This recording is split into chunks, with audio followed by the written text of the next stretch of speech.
So, esteemed participants, we are going to start our next session. So, already expert is with us. So, our next session will be on secured communication using quantum methods, and that will be delivered by Professor Kandarpa Kumar Sarma. So, let me take the privilege of introducing our expert to all the participants.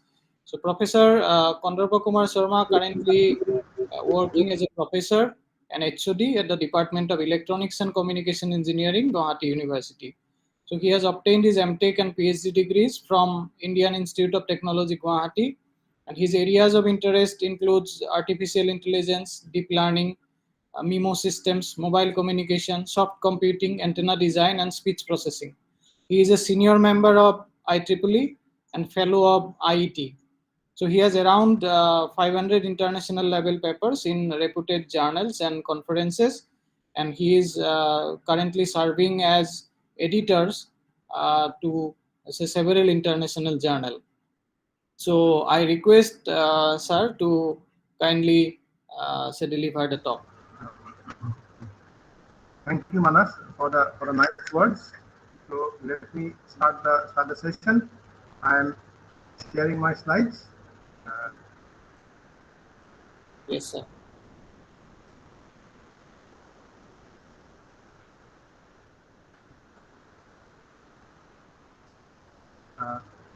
Slides are visible to all.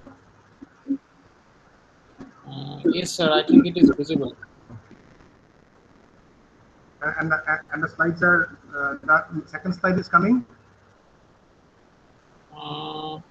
No, sir. I think it is not in the presentation mode.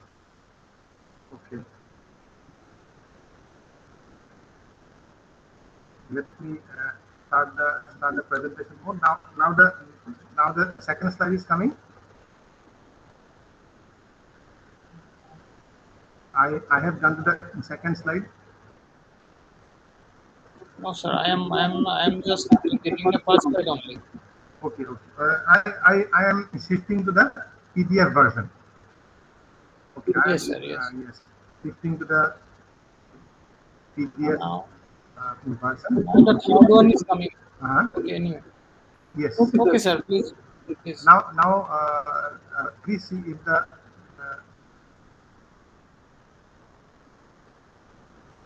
yes, third one is coming. Yes. Yes, sir. Now I am getting the fifth one. Okay. So that will come now. Yes, sir. Yes. Just I am scrolling through. Please see the change is coming. 7, 8.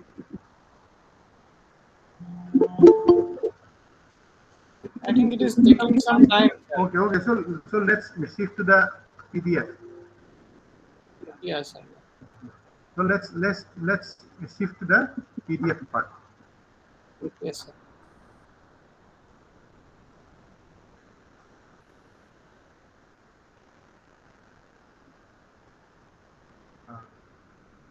Yes. So good morning to you all. So let's start the presentation. So my talk is titled "Secured Communication Links by the Use of Quantum Methods."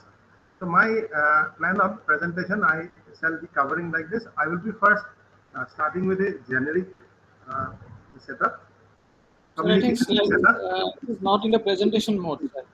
Not in the presentation mode. Okay. Means in the Google Meet. Okay. Now. Yes. Oh, it is just come and again gone.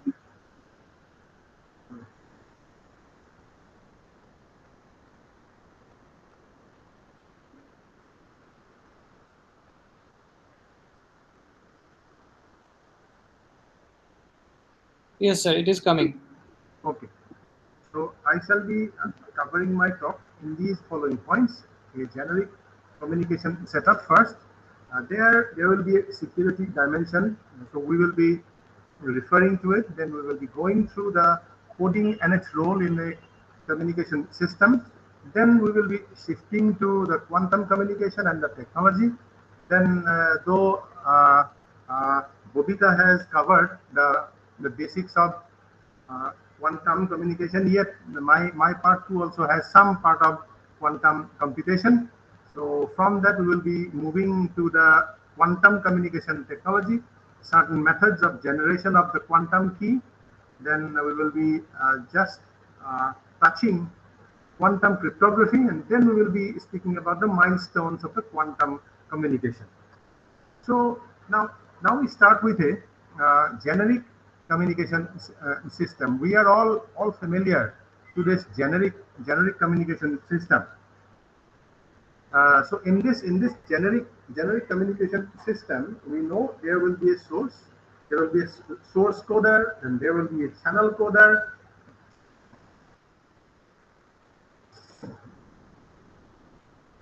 Modulator, then that will go to the channel, then just the reverse process. Now here the source coder and the channel coder plays very significant role.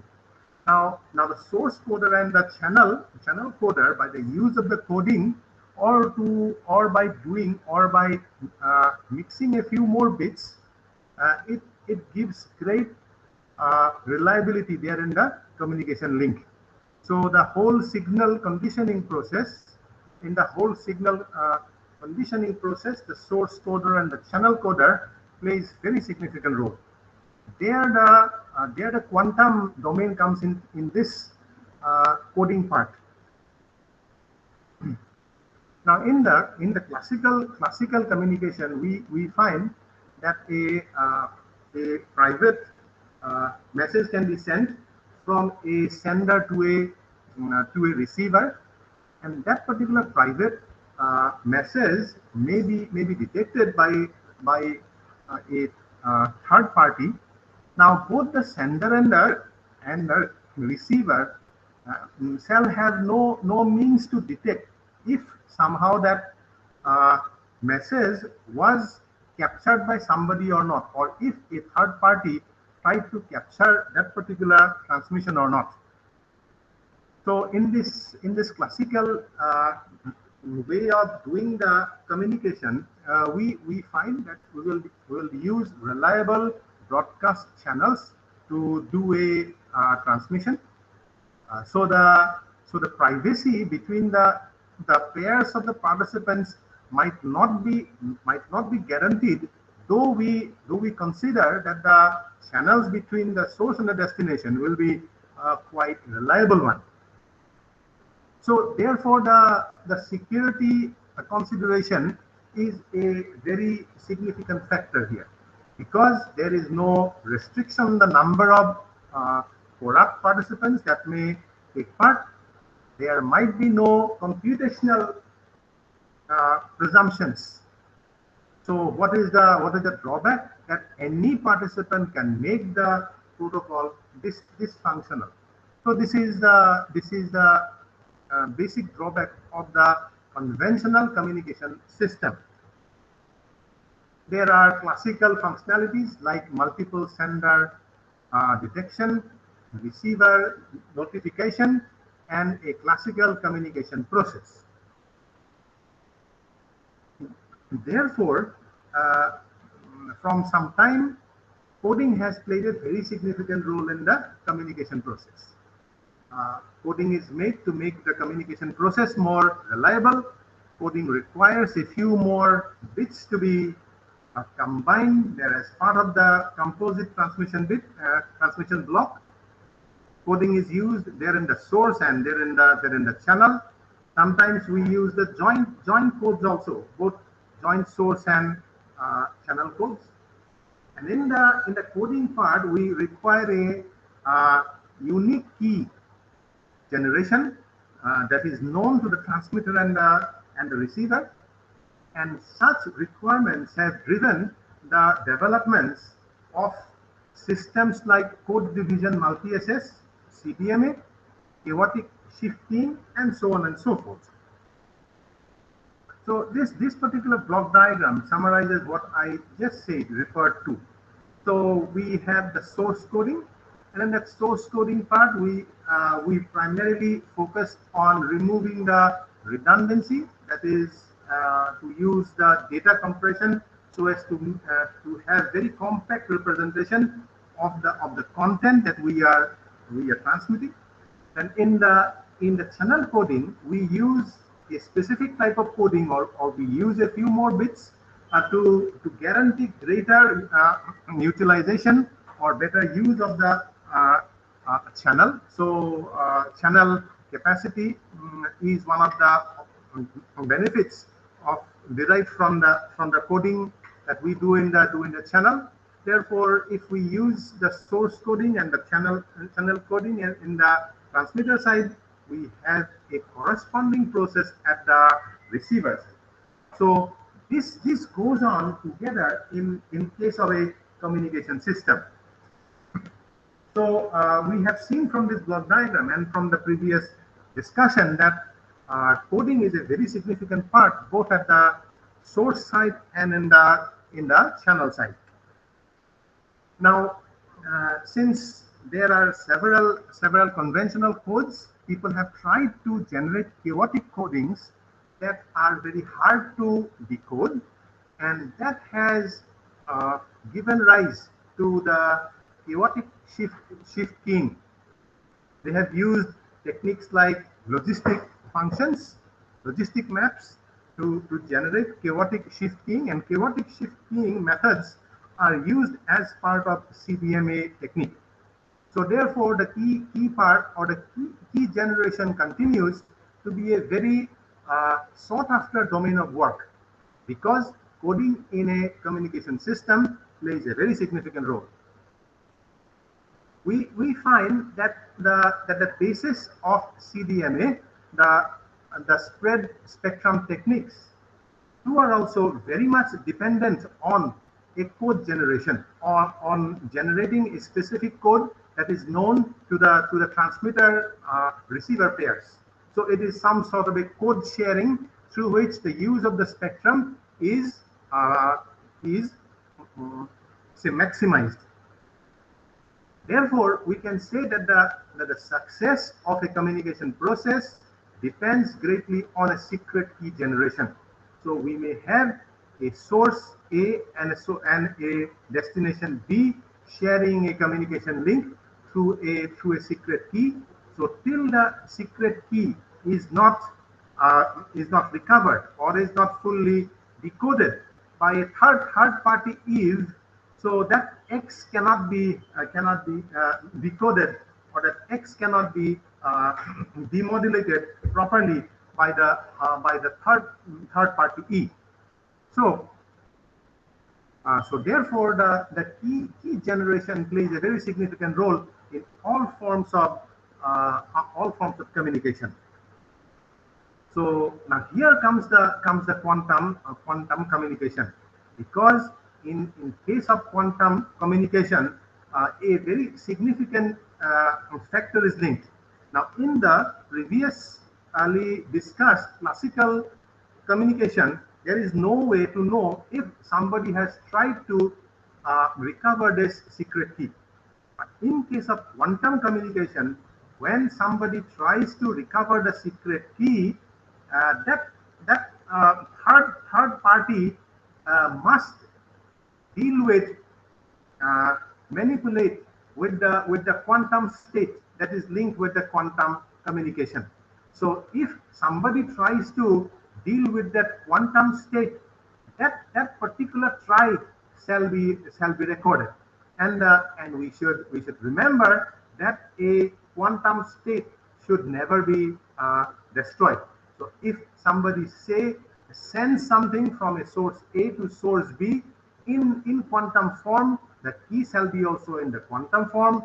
So that particular key, when somebody tries to recover, or when somebody tries to capture, or somebody tries to measure, that particular try will be recorded. That particular try will be known. There will be a degradation of the quantum state. This is the basis of quantum communication. Now, as technology has moved ahead since the days of electricity, electronics, microelectronics, nanotechnology, its logical shift towards the quantum world is quite visible now. So we therefore will soon be bombarded by this quantum world. We will have lots of quantum coming to us in the next decade, shortly in the next 5 to 10 years time. So therefore, we cannot remain cut off from these rapid developments in this domain. Therefore, quantum will be a part of our life. So if we now summarize the basic process of quantum quantum communication, we will find that there shall be, just like a conventional communication system, there shall be a source. That particular source will send something, and then there will be a coding mechanism in the quantum domain that will go through a turbulent channel, will pick up thermal noise, and then reach the receiver side, where there will be some sort of quantum measurement. So then a decision will be generated. So a quantum process or a quantum coding will be generated at one end, and its recovery will be done through a quantum measurement and a decision making of the quantum recovery. Now, if we go through quickly to the basics of quantum computing, then we find that there are certain differences between the classical computer and the quantum computer. Its difference comes the way it is processed, the data is processed, and the way the data is stored and dealt with. In a classical computer, we find that data will be represented in the macroscopic level by bits 0 and 1, and in the quantum computers, all this representation is through qubits or the quantum bits. So it can take any value that is scaled by the constants alpha and beta. So these are two complex numbers represented by this particular formula. Square norm of alpha plus square norm of beta gives us 1. So these two terms can have many representations. So this variation in the representation gives more and more states to be generated from 0 and 1, from 0 and 1, scaled by 0 and 1. This is the difference. So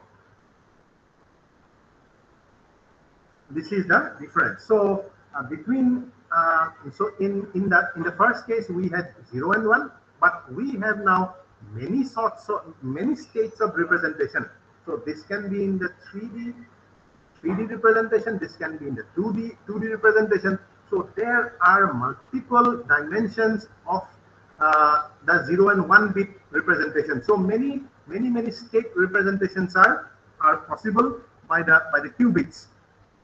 Now let's just spend a few seconds remembering the pioneers. The pioneers were Yuri Manin. He was the first person to propose the concept of quantum computer. Paul Benioff. He was the first person to describe quantum mechanical models of computers, and all pervasive phenomenon called Richard Feynman. He was the first person to provide a logical description of a quantum computer model. So these three were the pioneers in the field of quantum computing, and their work led to the present research that is going on in quantum communication. So if we want to design a quantum computer, so a very rough representation can be like this.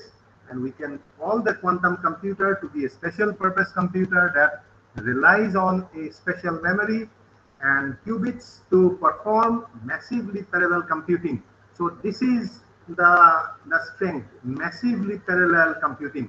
So what we saw in the bit representation, there was just 0 and 1. So we need to do processing sequentially to change states 0 and 1. But in case of qubits, we can simultaneously change the states.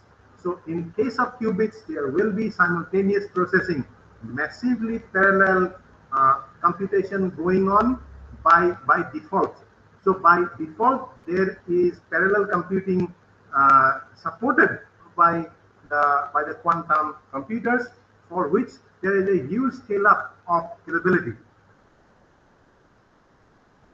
So if we now see how quantum computing can be visualized, we find that that all the quantum related processing takes place in the quantum plane. So it will be there will be a topological space for the qubit processing that will have a cryogenic control, because the quantum states need to be preserved, generated, and all that. Then there will be a gateway between for the quantum and the classical systems to communicate. There will be laboratory facilities. So hence, for those laboratory facilities, there will be room temperature control, and then we will have the classical compute platform, where we will have the solutions and the software, and on top of that, all the applications will run. Now, if we consider the layout of a quantum computer, we see that at the bottom part there is the quantum chip, so where all the processing will take place. Then there is a midway. There is a meeting place between the quantum and the classical domains.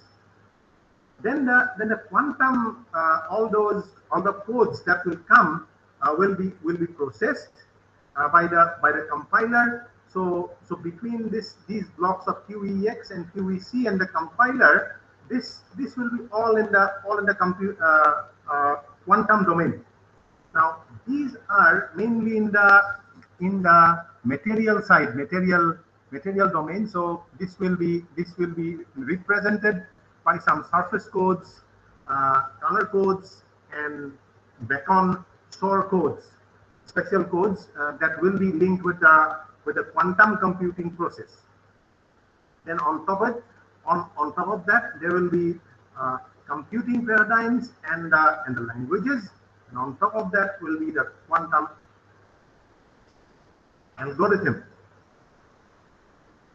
So therefore, if we now come to the definition of a quantum bit, we can say that that a quantum bit is a basic memory block that will use the superposition of quantum phenomenon, which can be also called to be the entanglement to store content.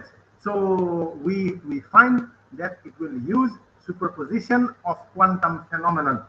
So there might be several quantum phenomena generated to the data that are represented in the quantum form, and all these, when are superposed, that will lead to an entanglement, and this will facilitate the storing of content. Now a qubit stores the probability of a meaningful content. So it represents both 1 and 0, and that too at the same time. But this particular qubit representation will further have many more state variation, as we will see later on. So this is a representation. So I said previously that the qubit representation might be in a 2D form, might be in the 3D form. So therefore, we see here a representation in the 3D form. Both 1 and 0 bits are here probable, but between 0 and 1 states, we have a 3D variation that are facilitated by theta, phi, and gamma uh, gamma coefficients or gamma factors. So these variations facilitate a huge many number of representations that too parallelly. So what are the benefits? So it is found to be very fast compared to the conventional computers because simultaneously there are parallel representations. So it will lead to parallel processing for which the mechanism supports parallel processing, and hence it's quite fast. So if we see here the basic computing structure we find in the classical domain, if we have a function f where we are feeding n bits and we are generating from their response with m bits, this n and m might not be of the same length. They might vary. But in the case of a quantum computer, we should remember that that what the system receives must generate the same length of qubits, because a quantum computer cannot destroy or create qubits during the calculation. So m and n must both be of same length. This is a requirement. So how to make a quantum bit? There are several ways. One is called the quantum phenomena, that is the basic mechanism. Next is called the photon entanglement. And the number 3 is called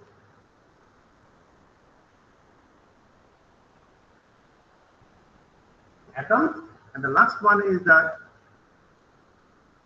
electron spin. So these four methods are known to be used for generating the quantum bits.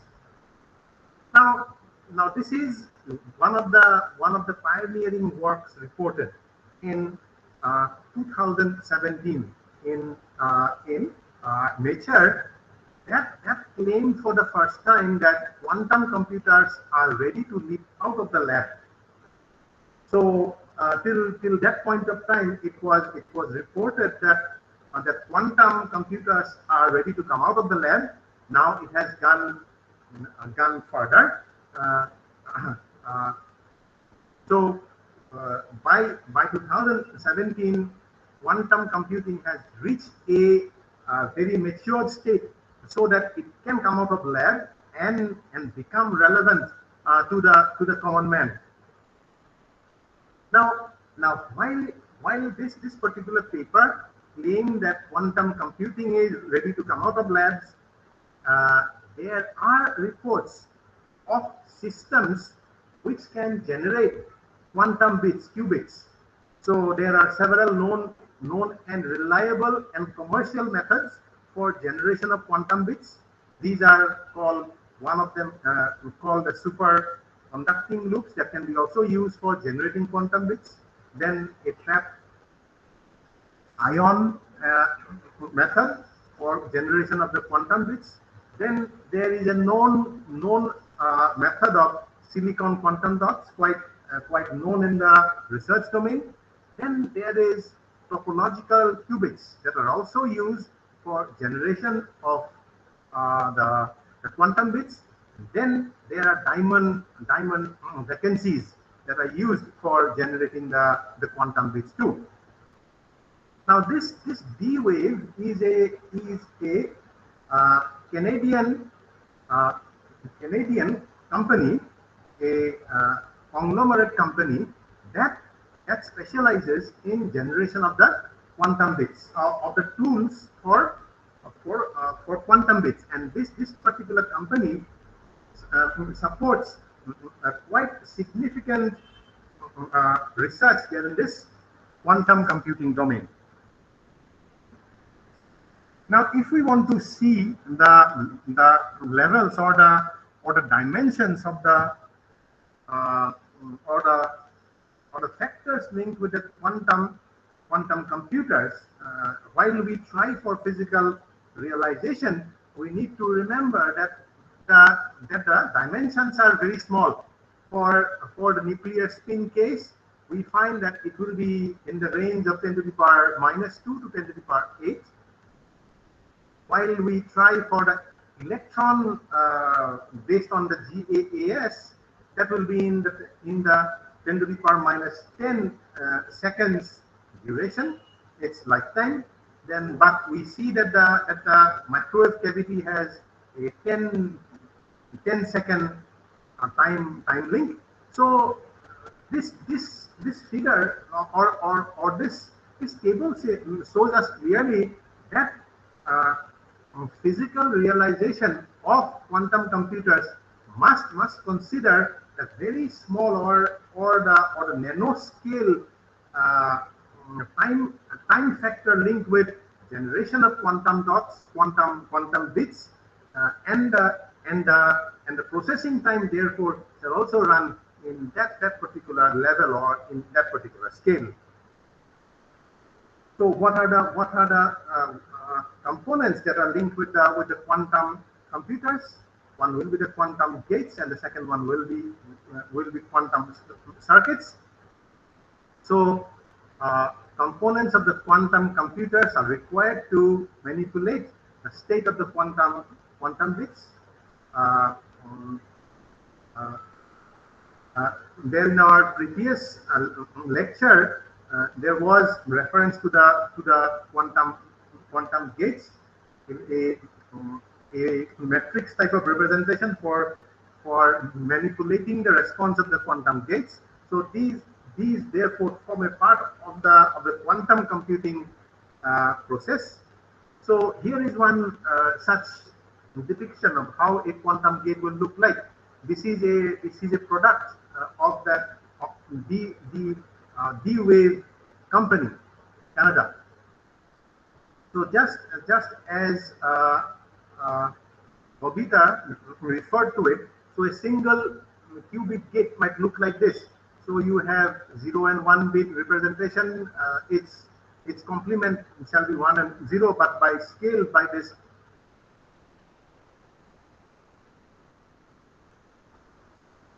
alpha and beta constants. So we will further have a matrix representation. So as shown in this particular representation.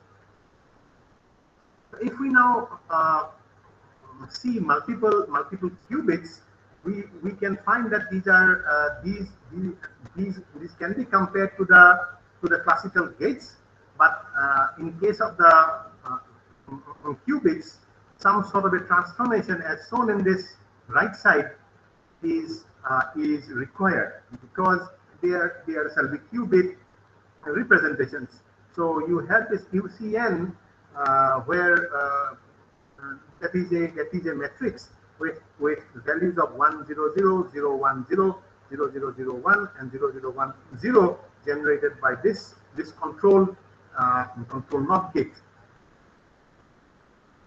Now if we compare the computers, the classical and the quantum computers, we need to compare the classical and the quantum resistors.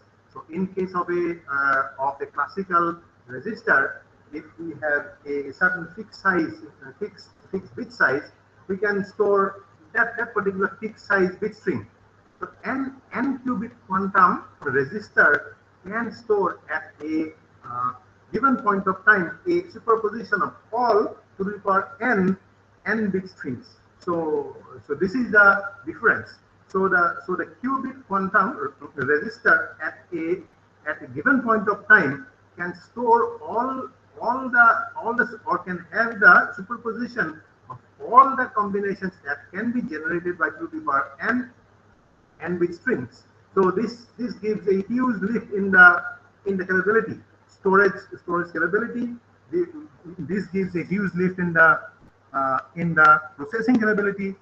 So therefore, while there is a huge possibility of storage or huge volume of storage thus generated, these these superposed values can be also used for simultaneous computing. Consequently, on a quantum computer, one can compute in a single step with all to the power n values. So therefore, since there is a simultaneous processing going on, just one particular step can be there, and that particular step generates all the values that can be derived by this superposition of to the power n values. Now this huge parallelism is one reason why quantum computing can be so powerful. So this particular representation makes us clear. So in the classical case, so the bits will have discrete representations. So a 3-bit case, we will have these given states generated, and these are placed separately. These are placed separately in known register states. So from 00 to 111. So 000, 001, 011. So these will be all in discrete forms, and their representation requires uh, sequential processing. But in case of the quantum resistors, we find that both 1 and 0, see here, both 1 and 0 are shown in the representation, but between 0 and 1 states, there will be many more variations represented by the change of color from red to blue. So this change of color from red to blue signifies many variations that are there for 0 and 1 states, between 0 and 1 states, and these representations are for the quantum phenomena, for the superposition of the quantum states. Now this is the key for quantum resistor value deposition. So if we have now states between 0 and 1, all the color variation representing the state changes can be linked with 0 and 1. So a 0 bit can have a red color state, a 0 bit can have a blue colored state too. So between that red and blue state, many more color variations will come, and these will represent values. These will represent quantum states. These can be used for simultaneous computation. So it tells us clearly that there is a huge rise in stability in terms of storage and in terms of computing. So this massive parallelism simultaneously gives us a massive security rise. Massive security rise.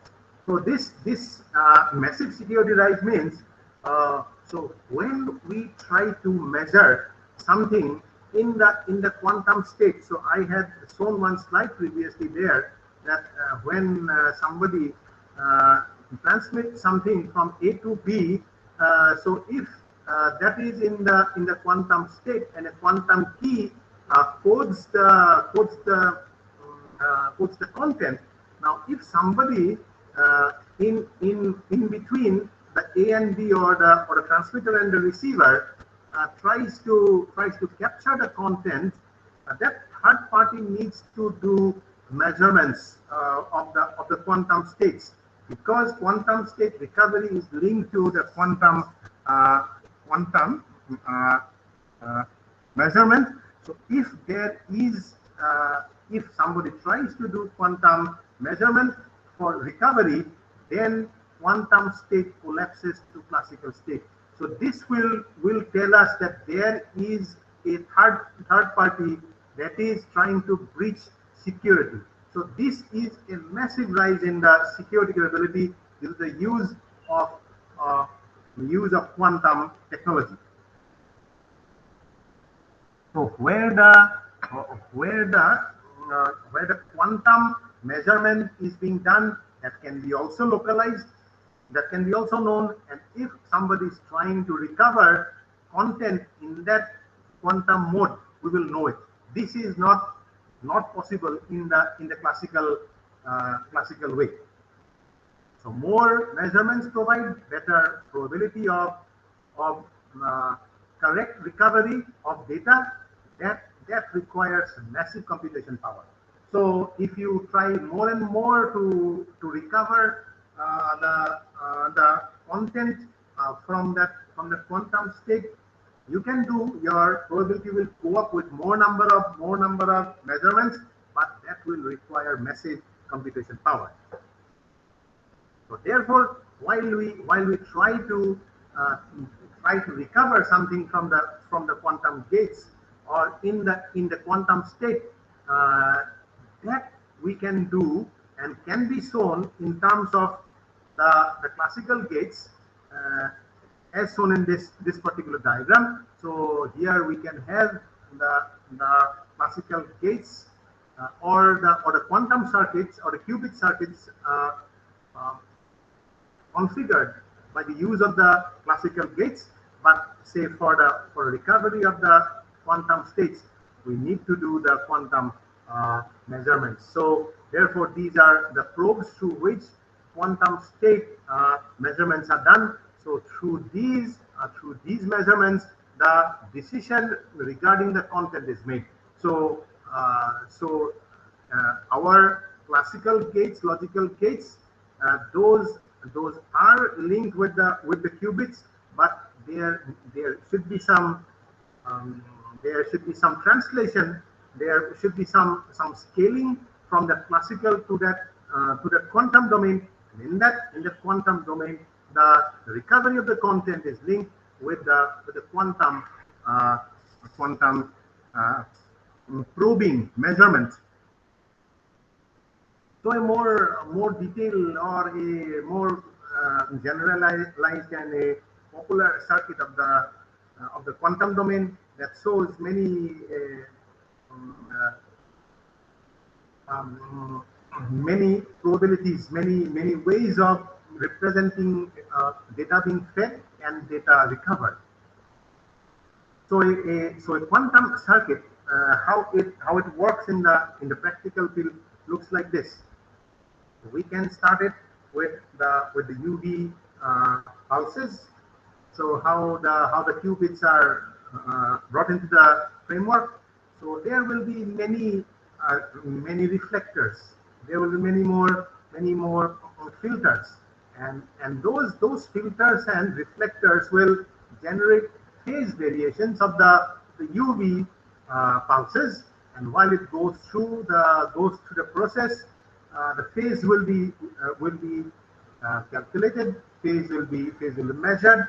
The phase is crucial in representing the content states. Data representation shall be in terms of the phase. So hence, phase measurement is a very significant part. And finally, when we want to recover the data, we need to have their quantum probes, say the measurement facilities. Now those measurement facilities primarily refer to the polarization that the beam will have. When the UV pulse comes and these are passed through the reflectors and the filters, they suffer multiple types of polarization. Some will be linearly polarized, some will be circularly polarized, some will be vertically polarized. Now these polarizations at specific directions will give rise to variation in the representation. Therefore, in the recovery side, the measurements are related to the detection of specific polarization that particular quantum circuit is dealing with. So here is one such facility. This particular photograph is released by this D-Wave Corporation, where they have laboratory that deals with these sort of things, phase measurement, or polarization calculation of quantum bits of quantum states. Now let's briefly go through the quantum computing in terms of transistors. So in terms of transistors, in the classical case, we use on and off to represent one and zero. Then in case of the quantum computers, we can use the spin as one of the ways to represent the quantum states. So spin is one sort of way. So the spin can be in one particular direction. So the directional variation gives several more representation. So it can be plus half, it can be minus half, or that can have a spin further spin variation, left side, right side. So in case of the classical computer, as we have noted, in place of 0 and 1 in the quantum computer, we have superposition of states. So therefore, there are a huge number of possibilities coming up. So if we see how to do the math, we find that in the case of the classical computer, we are restricted to the representations between 0 and 1 and its combinations of 2 bits. But in case of the two qubit quantum computer, since there are state variations, say in terms of polarization, in terms of the spin, there are many more combinations generated, and for all those combinations, we can do the calculations simultaneously. So here, in case of a classical computer, we can deal with a 3-bit, 4-bit, or 300-bit case. In all situations, we have just one state per representation. In case of the quantum computing, we have the states will grow, will simply grow, or there will be to the power n number of states. You have more number of superpositions, so there will be a growth further. So there will be an exponential growth. Simple. So there are huge possibilities generated by the quantum computing domain. Therefore, with a qubit, 3-bit, so you can have 8 states per process. So with 4-bit, 16 states per process. So with case of a 300, you would have to require 300 number of states represented per process. So this will go on.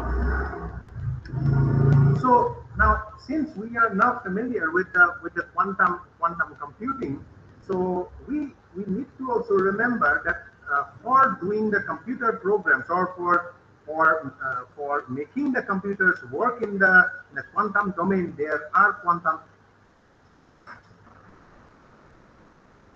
algorithms. Famous of them is the source factorization. This source factorization tries to find out its prime factors from a given integer n. So here is Peter Shor. He was the first person to figure out how this quantum factorization can be formulated.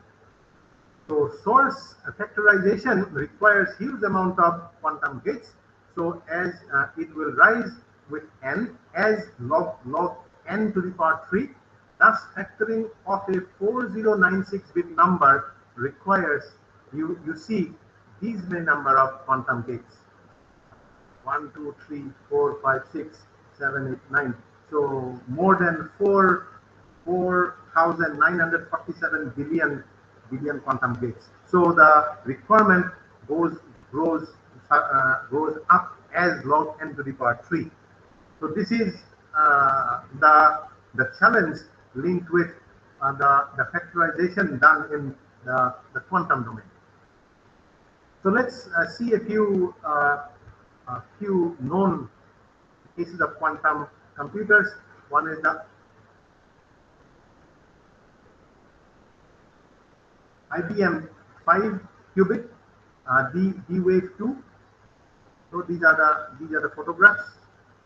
I thought these will be quite relevant. And then Google, NASA, they have built one D-Wave 2x system. And this is the quantum bit in D-Wave system machine. Now let's come to the quantum communication. Now we need to remember that the process of quantum communication is linked with the mechanism of transferring a quantum state from a location A to a distant one B by the use of quantum process. So here the mechanism is through quantum non-locality that we can call to be quantum entanglement. So this will give us a huge variations in the quantum randomness, and the basis will be the use of the photon. So photon, being a light wave, can be splitted in multiple directions, and their recovery are done by specific detectors designed for that purpose. Now with quantum communication, quantum cryptography comes quite naturally. So why it comes? This is due to the foundation of the quantum mechanics. So a quantum measurement perturbs the system.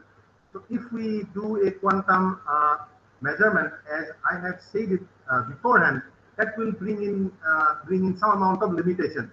That will disturb the state of the quantum phenomena. Now this same quantum mechanics and the quantum measurement was responsible for generation of laser, micro electronics, and superconductivity. So therefore, the same quantum mechanics and measurement are used now for securing communications. So if someone tries to capture some content from a quantum communication channel, the person has to carry out some probing on a quanta or a single photon pulse.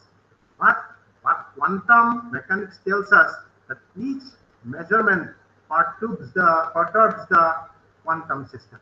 So you try to do something, the quantum system shall be disturbed. So hence the reading of the quantum signal by a third party reduces the correlation between A's and B's data. So this is a very significant fact. So A and B thus can detect an undesired third party by comparing on a public channel part of their quantum signal. So if somebody is trying to disturb the communication process or capture, that can be known. The quantum communication channel is not used to transmit a message, but a key is transmitted beforehand. So if it turns out that the key is corrupted, they simply disregard this process or key. So nothing is lost, content is not lost. Now, if the key passes successfully the control, then A and B can use it safely.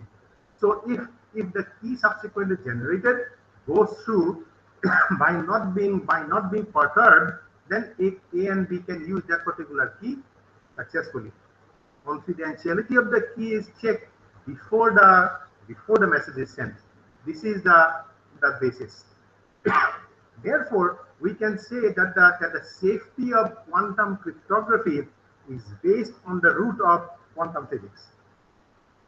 So how quantum cryptography develops, these these considerations play a very significant role. That's right. Now let's see how the key will be generated.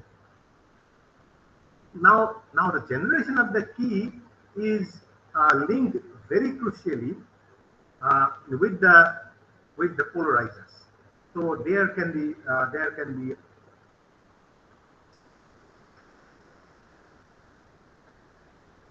polarization in the vertical side, in the horizontal side. There can be polarization in the diagonal, minus 45 plus 45. So these many polarizations are possible.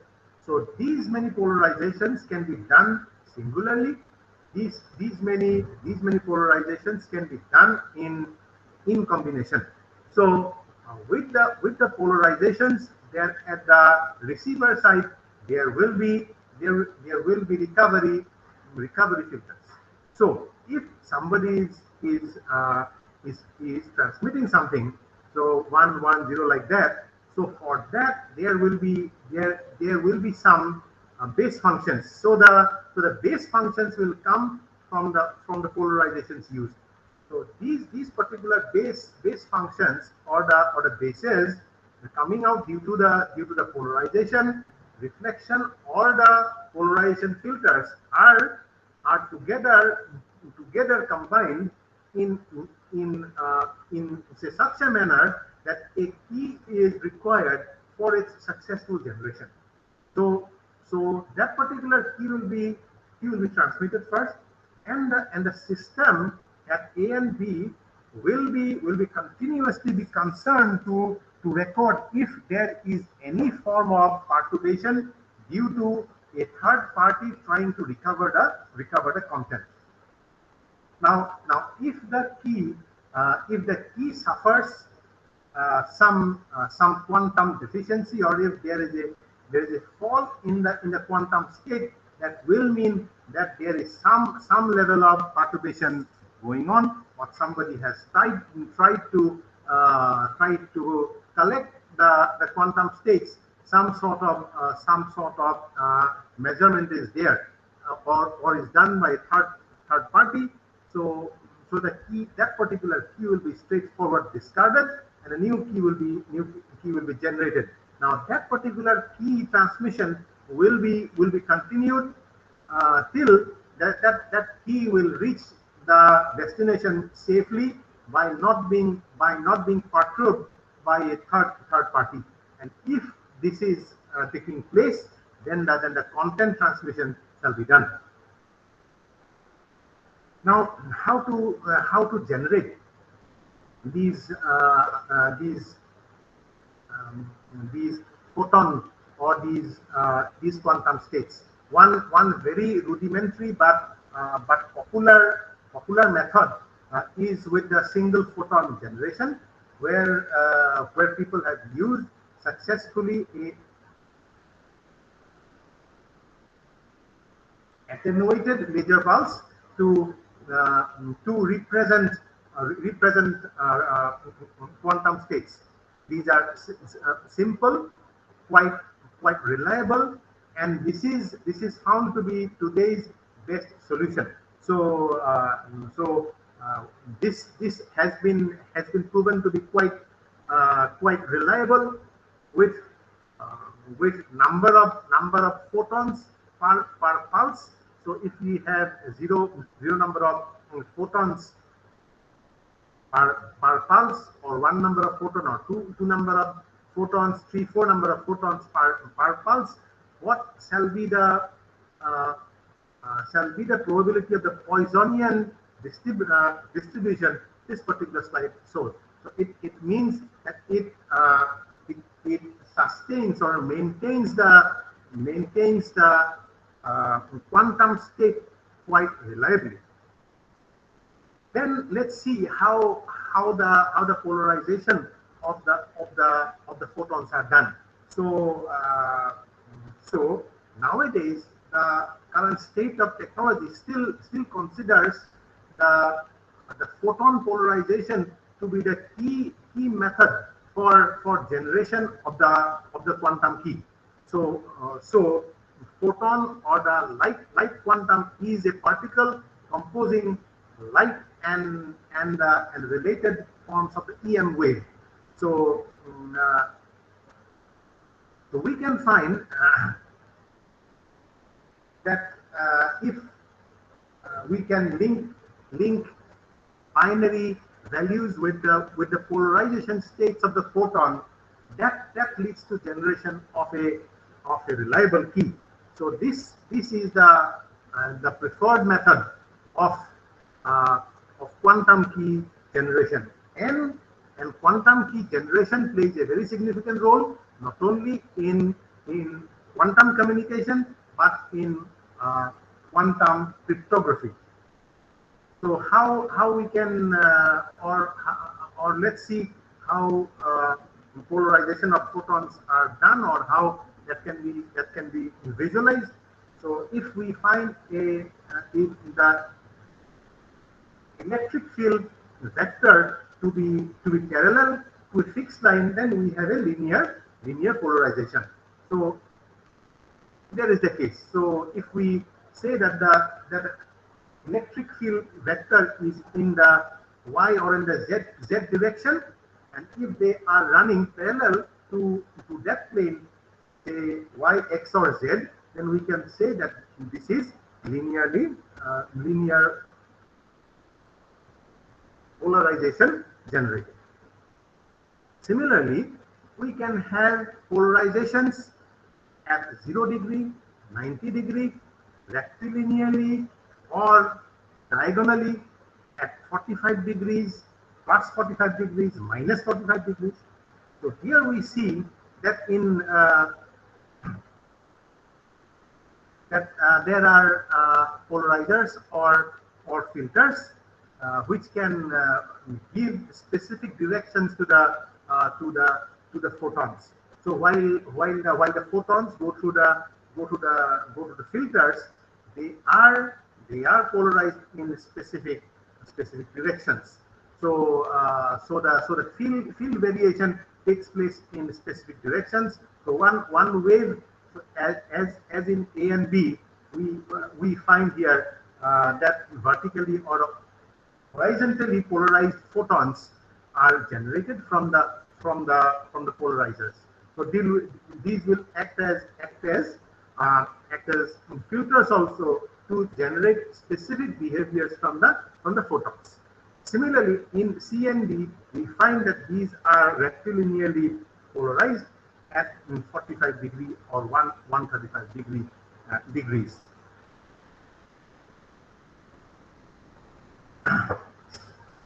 Then we have calcite crystals. These are known to be very good in generating photons, and those particular photon streams can coexist, or they can be orthogonal. So normally in the lab, or in practice, the calcite crystal is found to be very good in generating vertically or horizontally uh, uh, polarized photon waves. Similarly, the calcite wave can be also used to separate the polarized photon pulses.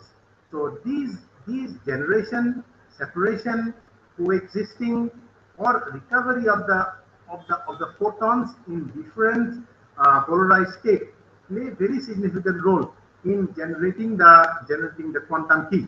So these combinations are therefore required, or are known in the mechanisms of quantum key generation, and therefore their polarization of the photon is a very significant part of the uh, quantum communication and quantum cryptography.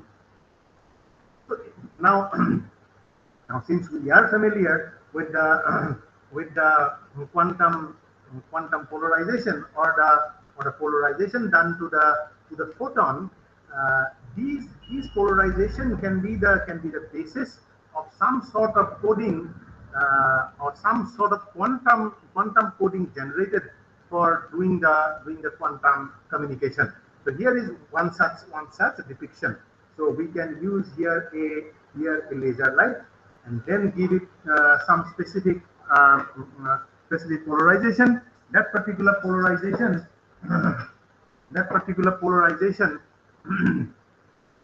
we can control in the transmission side for generation of one particular sequence, and then transmit it. So just like as discussed previously, if the key goes, or key generation or key transmission is successful, and it reaches the receiver side with no disturbance, there a reverse decoding mechanism is used for recovery of the polarization, or the coding used with the polarization of the quantum state, that gives a very highly secured means of communication. Similarly, we can find that with a single photon, phase coding is also used for generating the quantum key. So several combinations of the single photon with phase variation at different states of the transmission system are used for generation of the phase, or the combination of the phases, which leads to the variation in the quantum keys. So here we see that if there is a transmission from source A to source B, there are this phi A represents a phase coding block, to which phase coded forms of the quanta, or the quantum states can be transmitted, or can be used for proper representation. There are difficulties found in phase coding. People have reported that there is stability until up to 20 kilometer with such sort of phase coding, but beyond that there are problems, difficulties with stability of the laser system, or the phase control system. Therefore, people are trying to find out solutions for such difficulty, because there are interferences generated from the polarization states. Then there is one more method called the Faraday mirrors, where through which also many polarization or quantum key variations are generated. So there are lambda by 4 Faraday rotors. Standard mirrors can have vertical incidence. Then these lambda by 4 variations are also found to be very reliable in generating the quantum keys. And there is one more method of generating the quantum keys. These are called avalanche photodiodes. The single photon detection in the Geiger mode. So these sort of diodes we find roughly of the type silicon, germanium, and then GaAs or InP. They give very good phase and that single photon detection capability. So these are useful in the receiver side. Then in 2002 there was a successful reporting of a quantum communication done in Switzerland. It covered a distance of about 67 kilometers, but it reported a quantum bit error rate of 5%. So it's quite so 5% bit error rate is quite not that much reliable. So that proves to be some sort of there was some sort of difficulty in making it reliable at that point of time. But this was the first reported successful quantum communication that covered 64 kilometers. But it was done in low frequency range, and the bit rate was roughly around four bits per second uh, range. Then people have found that in all forms of communication, say that mid part recovery, eavesdropping, or that mid part capture of content continues to be a very uh, repetitive phenomena or a disturbing phenomena. So in coherent strikes or coherent strikes, where probes of several types are done, and that are known to be violating privacy. So how to deal with that? So how to have reconciliation between the probes of each of the qubits and the measurements done. These are being also taken care of. Then there was a very successful protocol reported by Bennett and Brassard, that is called the single photon based key distribution, which proved to be very successful despite third party uh, recovery probes.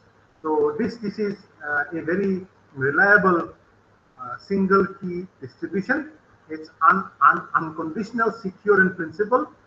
So if somebody is trying to recover it, that will be detected. It's found to be quite a secured key, one-time pad encryption, and there is no reported or successfully people breaking the code. There is no such known cases. So while with that particular technique, people try to do a range of trials in varying conditions. It quite uh, successfully met the the Shannon's limits with QBR levels varying between point 0 and point 4. So so people found that when QBR is quite low, it had touched the Shannon's limit. So that way people found that this single photon based key generation method is quite a reliable one for lower QBR values. Then in 2009, subsequently, there was a reported case of successfully using the quantum key generation and detectors for doing a transmission till up to 150 kilometers by the use of fibers, optical fibers. So people successfully used it in a distance of about 150 kilometers in 2009, and showed that that quantum communication, when is used with the optical fibers, proved to be quite reliable in longer distances too. This was reported by Swiss Telecom. Swiss Telecom from the very beginning has focused on the development of quantum communication capabilities. So they have further shown a range of 250 kilometers in laboratory conditions, and have used secret bit rates varying between 0 and 20 bits per second for generating successful transmission in that 150 kilometer range. And then the qubit variations in percentage was taken between 0 and 3.5. It proved to be very reliable, and later on this particular work was patented. So quite a successful work. Then while this work was done, this Swiss Telecom showed this 150 kilometers based long distance communication by the use of the quantum keys. Then there was a requirement of quantum repeaters, which is required to sustain the link. So making a chain of quantum links to make the distribution range of the entanglement go up. So a measurements between two nearby links joins them and extends the range. So that is how the quantum repeaters will work. So two nearby repeaters will share their quantum keys, and then shared and secret randomness for security throughout longer distances. So this particular means of secured and secret uh, quantum key sharing permits repetition or the deployment of repeaters in the quantum form so as to sustain long distance communication. So if we summarize this part and compare it with the public key cryptography, we find that eavesdropping problem shall be quite common with the public channel, because its representation shall be in the ciphertext. So ciphertext will be more in the binary form, that binary combination. If we go in for that for a quantum key based uh, cryptography, it's found to be more reliable. The first quantum key cryptography used practically was reported by Switzerland in carrying out a secured balloting. So it was all that balloting done in the government repository was linked with ballot data, where quantum cryptography was used to secure the network. So we can see from here that by about 2007, Swiss Telecom, that facilitated this complete quantum key cryptography based balloting has reached a stage where the complete network could facilitate the sharing of quantum keys, or the network supported all throughout Switzerland the use of quantum cryptography to do secure transmission, to do secure balloting, or depositing of the votes in the government repository. So this particular this 2007 case of doing uh, quantum key cryptography based balloting gave rise to the study of quantum key cryptography in a big way, where there is a quantum channel formed that can be in the free space or in the optical fiber. So it no longer dependent on that ciphertext, though ciphertext might be also there, but in the process coming from a source to destination, there will be a quantum key state generator. That particular quantum state generator or quantum key state generator will pass that particular key through a coding process. And that particular coding, once that coding process is done in that quantum field, that can use a public channel, that is the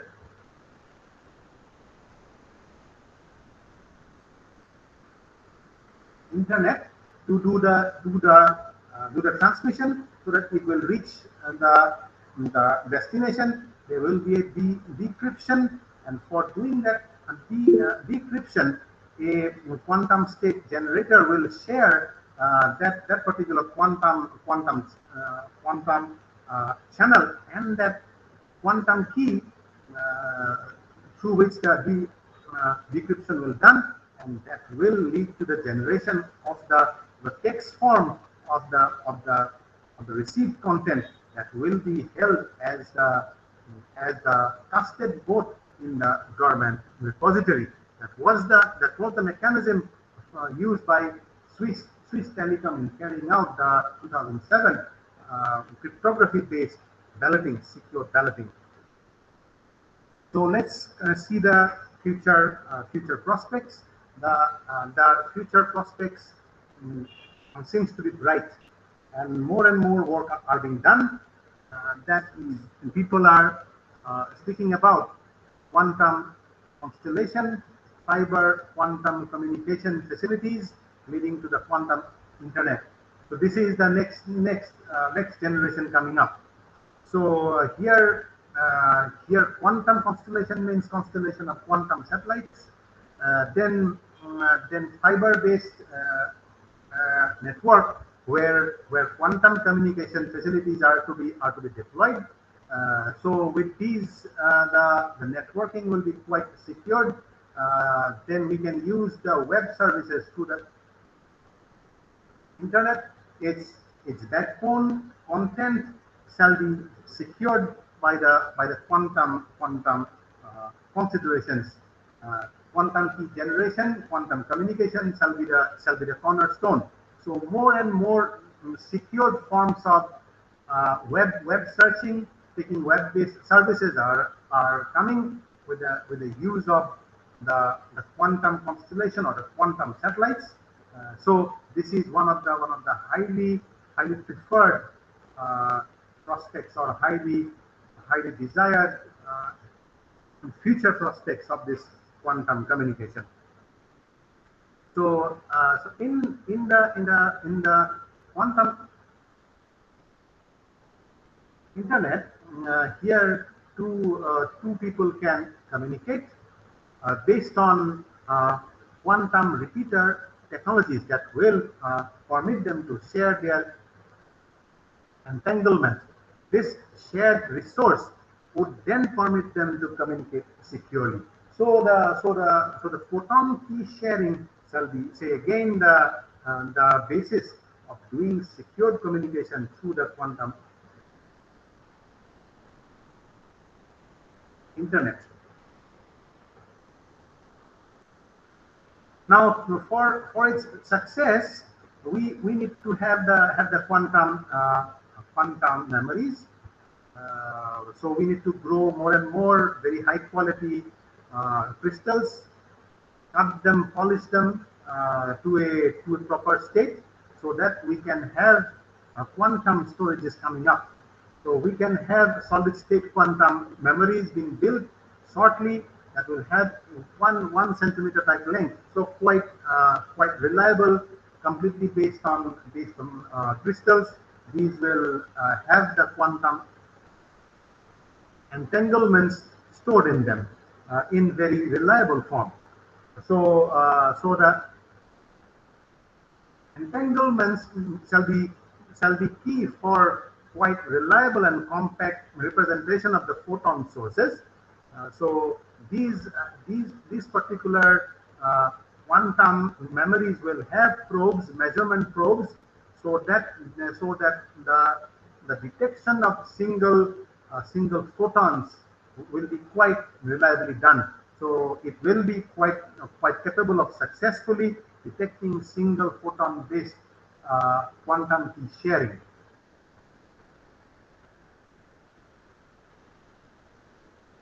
Then by about 2016, people have reported the use of the quantum key detection-based communication done through fiber till up to 400 kilometers. And then people have carried out some work in the domain of quantum teleportation, lasting up to 100 kilometers. These were reported by the Nature in 2012, 488 and 489 volumes, one by a Chinese group and one by an Austrian group. So these are definite milestones of moving towards long distance quantum communication. Then people are now referring to how to carry out more reliable free space quantum communication, so that there is non-obstruction from terrestrial curve and barrier.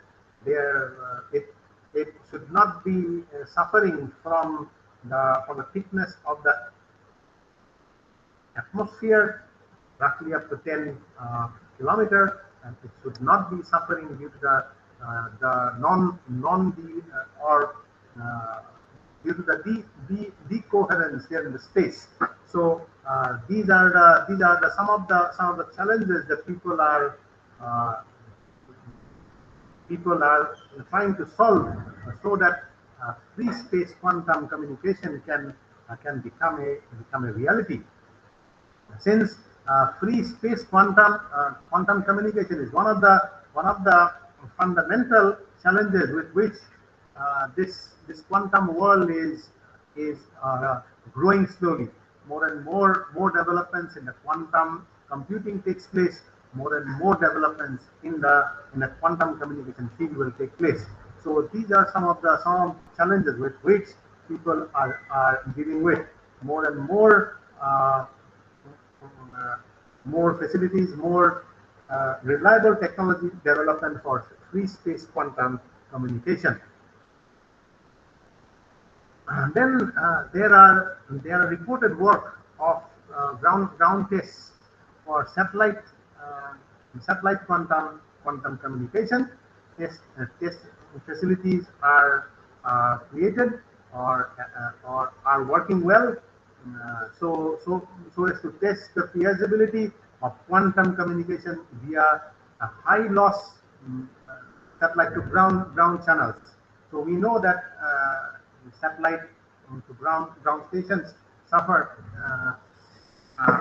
channel loss. So despite those high channel losses, people are trying to find out the feasibility of carrying out quantum communication through the satellite channel. So free space quantum teleportation and entanglement distribution to up to say 100 kilometers was reported in 2012 by the Nature, where people have reported channel loss of 35 to 253 dB, very high loss. So loss of an uplink of ground to satellite, 45 dB. Then people have reported work for channel losses between 66 dB and 85 dB versus loss of two downlinks between satellites and two ground stations ranging to up to 75 dB. So it shows us clearly that despite high losses in the channel, high losses in the links both down and up between the ground station and the satellites, there are successful work reported for carrying out free space quantum teleportation and communication.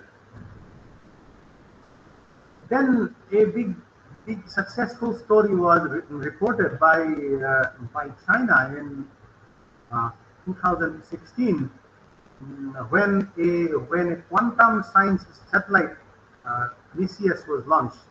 It weighs about 640 kg in sun synchronous launch, uh, revolving at about 500 kilometers, and it has a peak power of 560 watt.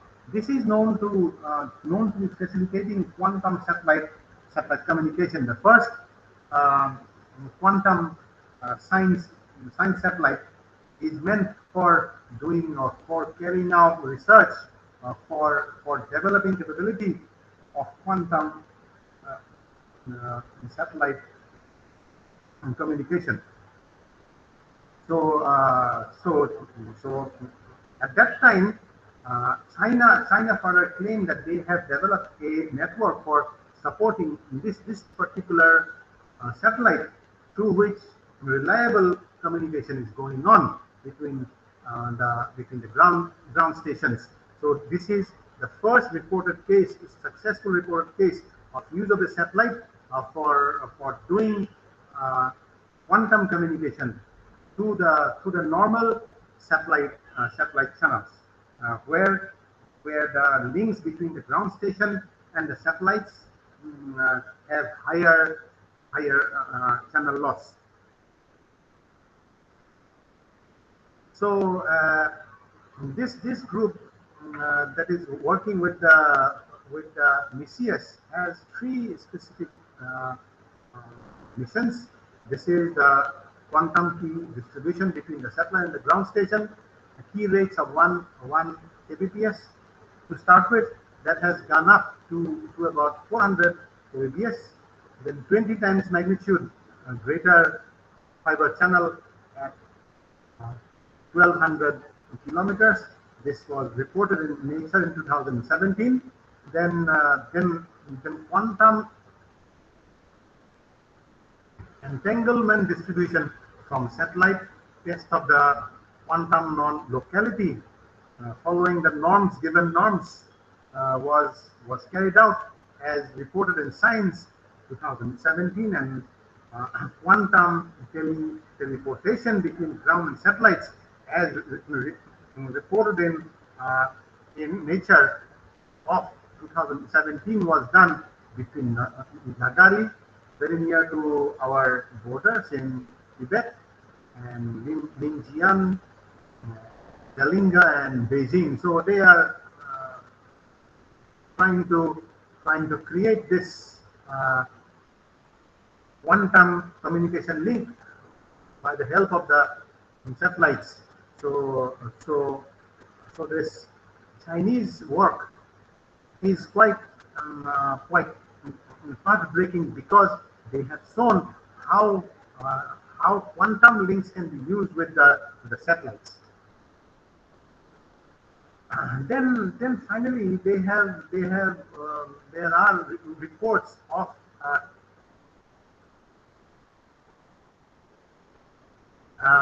quantum key distribution to be done in the continental level,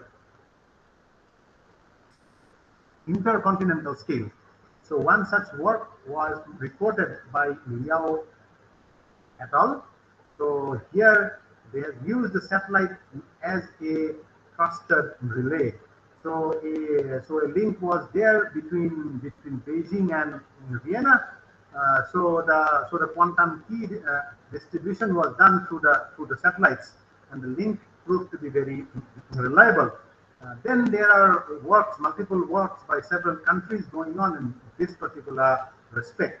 So we find that these sort of reliable means of communication are coming up, and here quantum communication shall be the cornerstone. Then some of the recent works that are going on, that LEO satellites, low Earth satellites cannot cover the whole Earth directly, so they are working on the Earth's shadow. Uh, how to find out solution. So they are proposing that there shall be, or there should be, a quantum constellation, a pre-requirement work in the solar radiation background. So these constellation of low Earth, or say close to our satellite constellation, will derive their power from solar radiation, and use that solar radiation for working towards facilitating a satellite-based quantum communication network. So they have reported their work. One such work was reported in Nature Photonics in 2017, where it had LEO satellites giving long distance free space OKD. QKD means quantum key distribution in daylight. So that means they are showing the reliability of the quantum key distribution in in daytime. That has no role, or solar radiation has no role in degrading, or no definite role uh, in say hugely degrading the ability of the quantum communication. The quantum key distribution was found to be quite reliable while doing the communication in free space in broad daylight.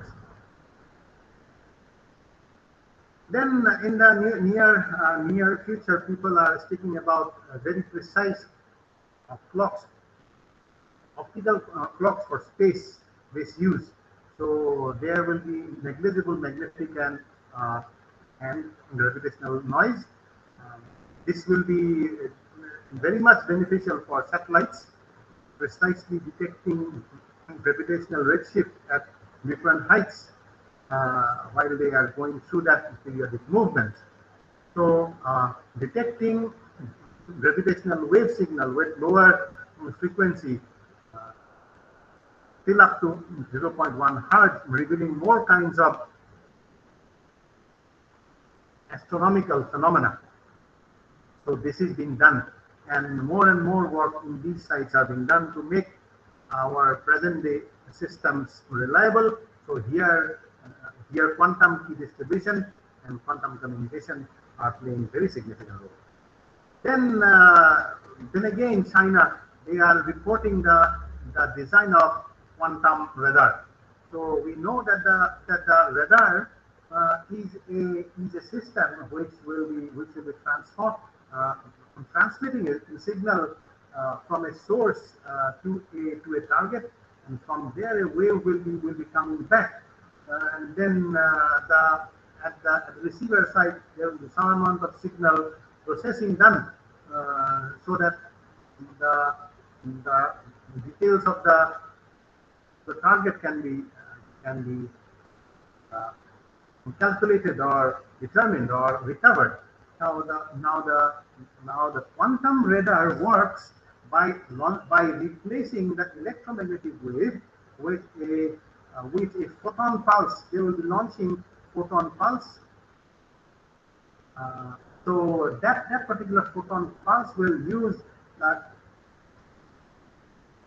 that entangled states. So this will mean that in a low noise scenario, a single photon shall be quite sufficient.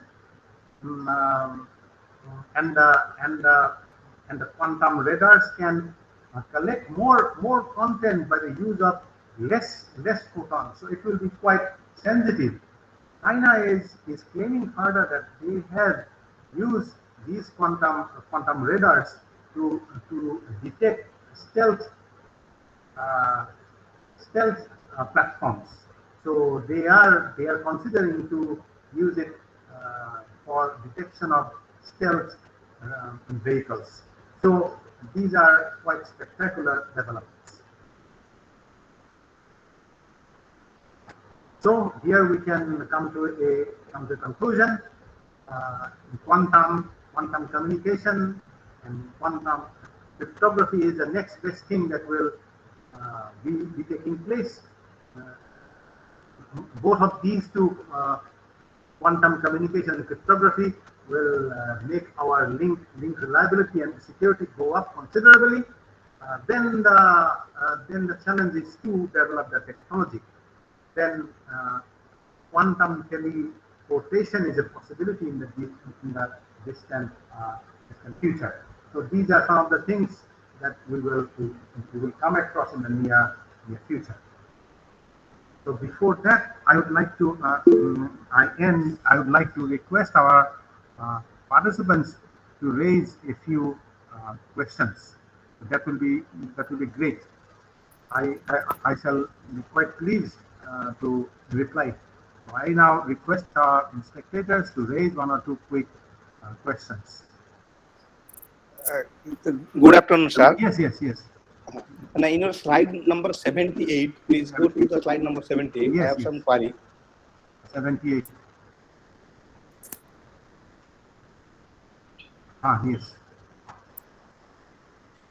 Yes. Sir, you have in the KPD protocol, BB84 protocol, you have mentioned but here you are mentioning using entanglement. I am confused. Where in the protocol you have discussed, but no entanglement of photon is used there. But here in this slide number 78, this is linked with that Swiss balloting. So in that Swiss balloting, they have used a public channel, and that particular public channel, they have done through that public channel, they have done the transmission by the use of quantum coding. So they have used a quantum state generator. No, sir. Sir, you have mentioned that you are using entangled photon, quantum cryptography using entangled photons. Yes. But your BB84 protocol, Binet Bashad 84 protocol, they are not using entangled photon. Now this is this BB84 protocol. This particular protocol. This particular protocol is a standard method of generating the quantum keys. You see that slide? Where that slide has gone? Let me see. Wait. I shall come to that slide. That particular protocol is still the standard method of generating the quantum keys. But this is not using entanglement. Yes. But the use of the quantum entanglement, that is one form of generation of the quantum keys. That's the case. Yes, sir. Which protocol they are using? But this particular protocol, they have used the reflectors, mirrors for doing the polarization of the quantum states. That's the case. No, sir. My question is not that. My question is that you have discussed BB84 protocol, which does not uses the entanglement photon. Yes. But now you are saying that in that voting, they are using the entanglement photon. My question is that what type of protocol, key distribution protocol they are using? That part they have not spoken clearly. That is a Swiss telecom work. Swiss telecom has had facilitated that this process. Sir, then there is a second question. If you are using entanglement photon, is there any available EPD protocols that uses the entanglement source? Sorry. If they are using an entanglement photon as the QPD generation, then my question is that what are the other protocols available which uses the QPD? Through which you can generate. No. What are the other QPD protocols that uses the entanglement photon as the QPD generation? Yes, we have shown here so many schemes. We have shown here uh, these quantum cryptography they will use. Then the quantum satellite communication they also use. Then the But sir, quantum resistors use. but sir, here the basic protocol they have not mentioned. Ah, The basic protocol they have mentioned. You have mentioned the BB84 protocol, yes, but yes. they it does not use the entangled photon. My point is that what are the protocols that uses the entangled photons as the key generation? That I shall find out, and then I'm gonna send it to you. Okay, thank you, Ah, sir. ah. Yes. Next.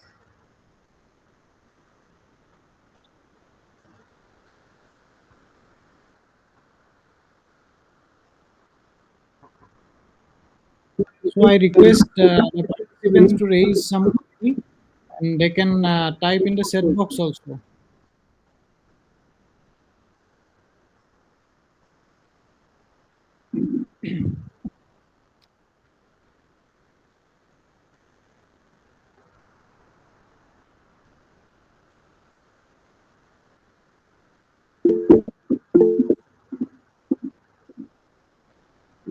Okay, someone has raised hands. Yes. Please ask the question.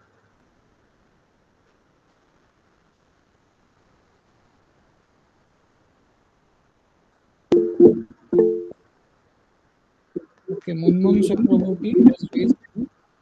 Please ask the question.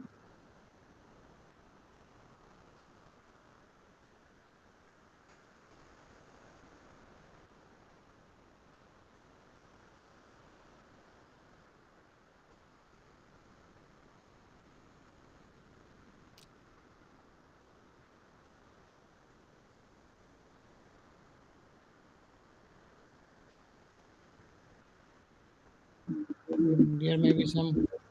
Okay, we'll begin.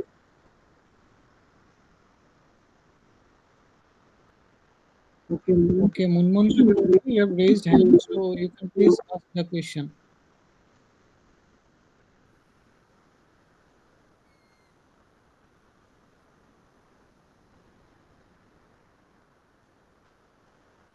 If there is some problem in the mic, you can type in the chat box also. Our mic might not be doing work properly. Yeah, maybe.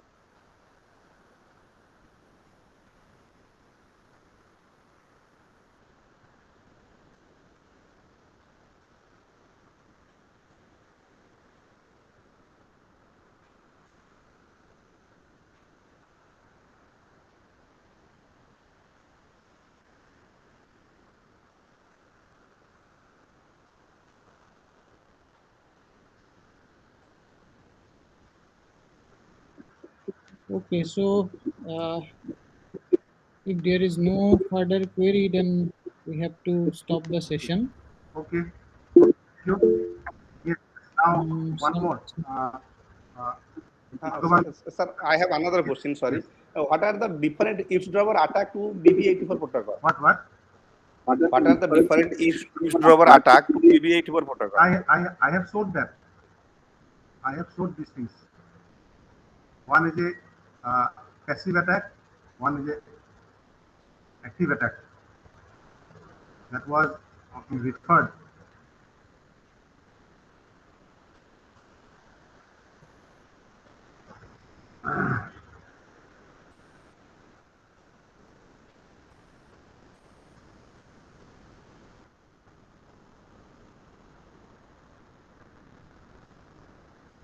Let me show.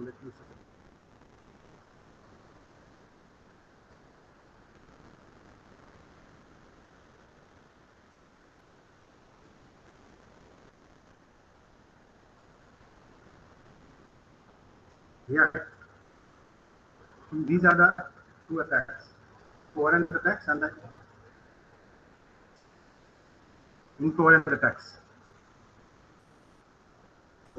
Yes, clear, I think. Okay, sir. Okay.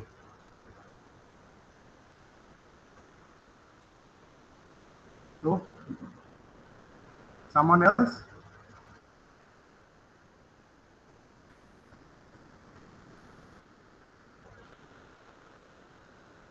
Okay, so I hope there is no further query.